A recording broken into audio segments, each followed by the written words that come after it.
Hi, I'm Sharon Pope. I am the love and relationship coach for women who want more. And I've got a question for you.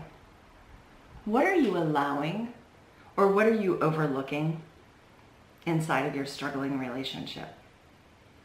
I'll tell you about a client of mine who I'll refer to as Rebecca.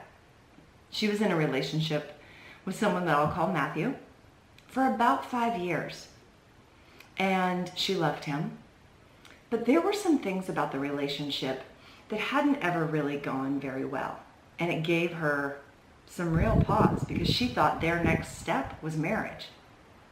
So let me give you some examples. He still had what was an unusually close relationship with his ex, the mother of his children. They spent a lot of time together. And that made Rebecca wonder why. And her gut had been talking to her.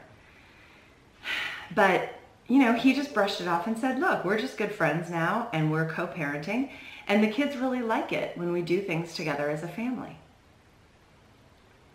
But again, she couldn't figure out why it gave her this sort of sickening feeling, so she just sort of brushed it aside.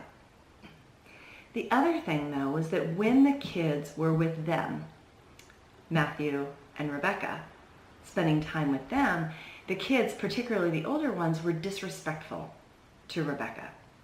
And she didn't want to make waves because she genuinely wanted his children to like her, so she just kind of took it.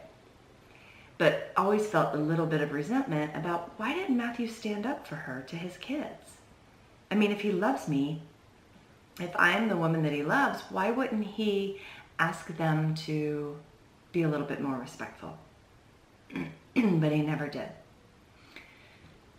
And as a matter of fact, when she brought up her concerns to him, he just sort of brushed it off and said, look, we're just, me and the ex, we're just friends.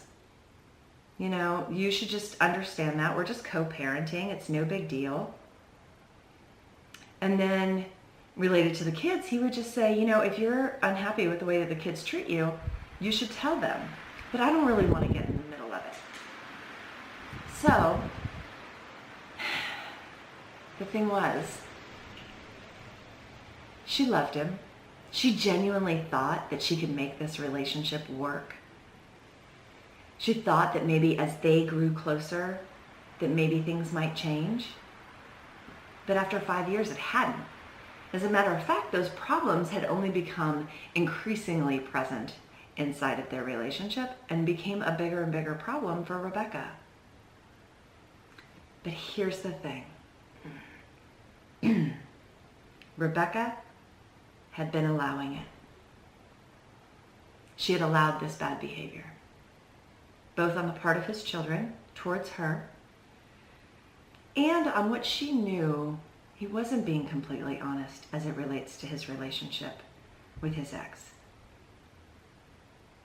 She knew that his ex-wife wanted him back, and she had found some hints that he was considering it.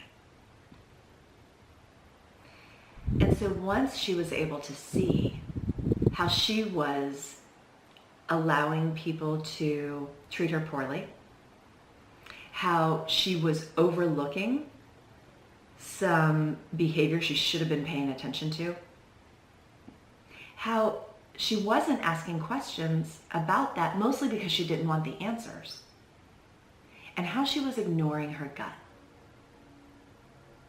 But the thing is, as soon as she realized what she was overlooking, what she was allowing, then she was able to make a different choice, to change that scenario, to help her get clarity of, will this ever change?